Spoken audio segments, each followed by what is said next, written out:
dan kali bernama Raka berperan sebagai teman Darmi ke-1, di samping Raka bernama Tina berperan sebagai teman Darmi ke-2, di samping Tina bernama Aini berperan sebagai teman Darmi ke-2, sedangkan Aini bernama Alfa berperan sebagai teman Darmi ke-3. Bagaimana kelanjutan ceritanya? Mari kita saksikan. Pada zaman dahulu kala, hiduplah seorang ibu dengan anak perempuannya yang bernama Darmi. Ayah Darmi sudah meninggal saat Darmi masih kecil.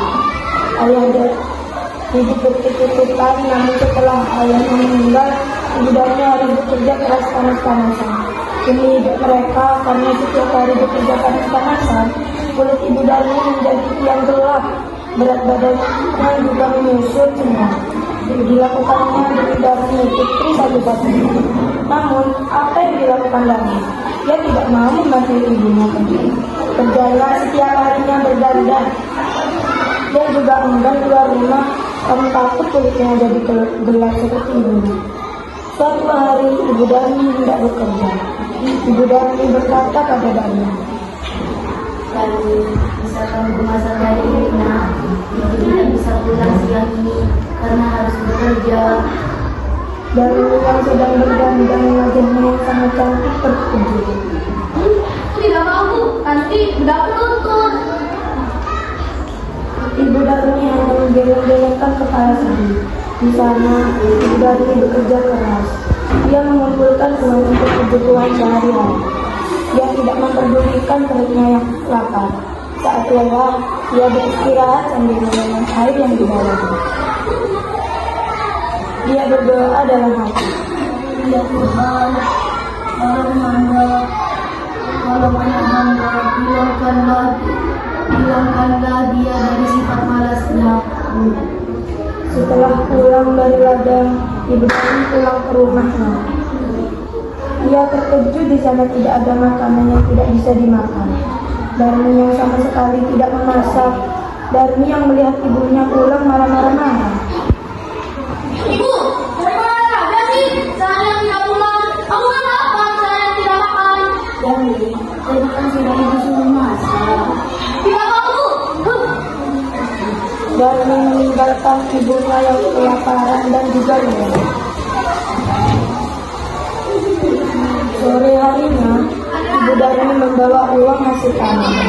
Tidak terlalu banyak, hanya cukup untuk membeli benih dan makan beberapa hari. Darmi yang melihat ibunya menghitung uang segera mendekatinya. "Belikan aku udang dong, Bu. Tidak aku habis, Bu." "Iya, besok ibu belikan. Tapi kamu harus ikut supaya ibu tidak salah beli." "Ya udah." Akhirnya, Darmi terpaksa ikut ibunya pergi ke pasar. Tapi Darmi berbisik kepada ibunya.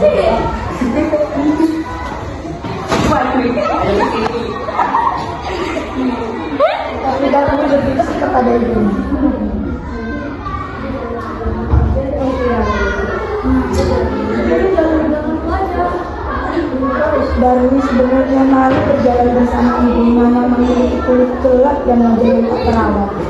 Tiba-tiba di tengah jalan ada seorang teman Darmi yang hampir ada dan berkata, "Hai Darmi, kamu mau mana? Aku mau ke pasar." Teman Darmi yang melihat ibu Darmi dengan pandangan bertanya,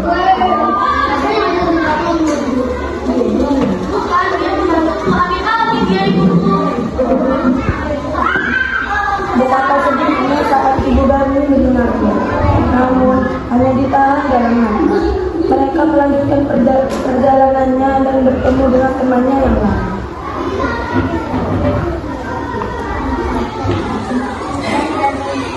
"Mau mana? Aku mau ke pasar."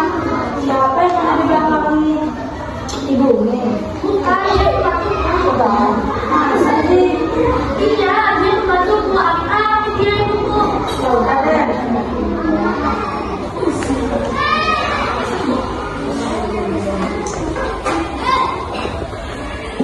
Mereka sungguh hati ibu Darmi makin sedih.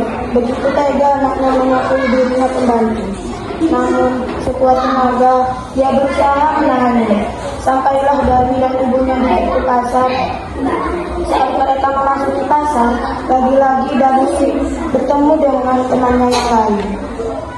Hai Darmi, tumben kamu ke pasar. Ya, ini saya mau beli sesuatu. Ngomong-ngomong, siapa yang ada di belakangmu? Ibumu ya? Bukan, dia menantuku. Mas, tadi ibuku dan ibu. Iya, sumpah deh, itu menantuku. Oh, ya. Ibu Darmi tak kuasa menahan air matanya. Dia sudah tak tahan lagi, maka dia pun berdoa dalam hati. Ya Tuhan, kalau hamba sudah tidak kuat lagi dengan sikap anak hamba. Tolong hukum anak hamba.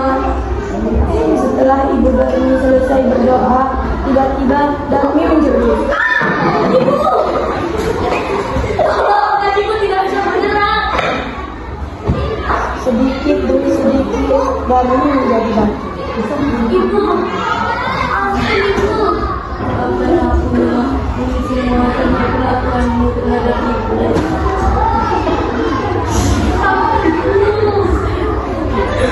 Darinya merintih sambil minta ampun ibunya. Sayang, semua tak bisa kembali. Darmi tetap menjadi batu. Darmi menanggung hukumannya. Karena tetap berdampak pada ibunya yang sudah merawat dan menjaganya hingga besar. Batu itu akhirnya dipinggirkan sama orang-orang dan disandarkan di tepi sungai. Hingga sekarang, batu itu pun masih ada di Kalimantan Barat dan dinamakan Batu Menangis. Dari drama ini ada